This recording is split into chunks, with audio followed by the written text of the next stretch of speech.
Now we need to build the circuit. Let's start with the battery. We have a 9-volt battery and we place a battery clip onto it. Then we secure the positive terminal underneath this screw.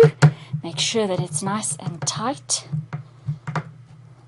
Give it a little tug, yes. We're going to leave this negative terminal loose for the moment because we can connect it straight to our variable resistor. We see that the negative terminal here must be connected to one side of the variable resistor. The variable resistor has 3 connection points, and we're going to use the middle one and the one on the right. We don't use this first one. So the middle one here we can connect to the negative terminal, and we can just do it simply by turning this around. We can use a crocodile clip if we like, but we can simply twist this around and it makes a nice clear connection there. Now we need to connect the other side of the variable resistor to the 2K2 resistor. And again, we can just simply wind the end of the 2K2 resistor, thread it through that right-hand leg, and then just secure it. And then we have a nice connection. Just make sure that it is maybe twisted a bit or somehow makes a good connection there. It's not necessary, but I'm going to secure this end here of the resistor under a screw just so that I have a nice connection point to connect my voltmeter to. So the voltmeter needs to be connected in parallel across the 2K2 resistor. So we're going to use this one as a voltmeter.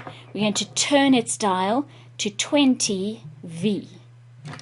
And then we need this one to be connected in parallel across the 2K2, not across the variable resistor. So I'm going to use some crocodile clips to help me, and I connect to this side. You can see there's the probe, and I'm connecting the probe via the crocodile clip there to one side of the 2K2 resistor.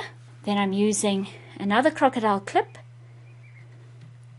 connecting it to the probe there, and I'm clipping it on to the other side. So you can see that the voltmeter is connected in parallel across the 2K2 resistor. Then we must connect the other side of the 2K2 resistor to one side of the ammeter. So this one's going to be the ammeter. I'm going to use another crocodile clip just to help me keep things in place. So there I have one side of the ammeter connected to the one side of the 2K2 resistor.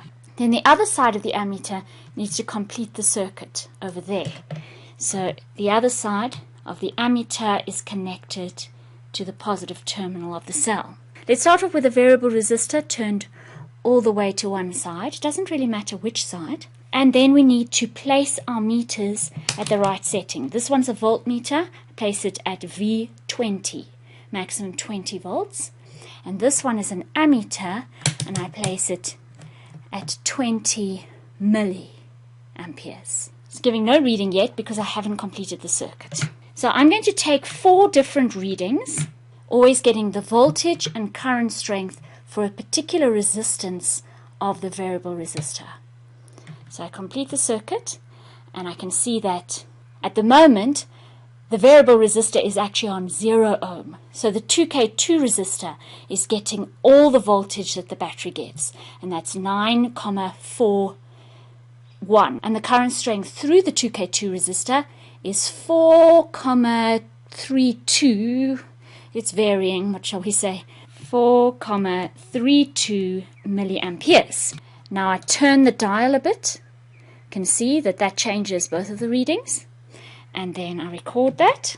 4,67 volts, while the current strength is 2,14 milliamperes. I turn the dial a bit more. Now the potential difference across the 2K2 resistor is 2,89 volts, and the current strength 1,35 milliamperes. We turn for our last reading, 1,96 volts and 0,90 milliamperes. When you take the readings, you will get different values. It doesn't matter. We're only looking at the ratio between the voltage and the current strength to see whether there is direct proportion. So the actual values don't matter. It all depends on how you turn the variable resistor.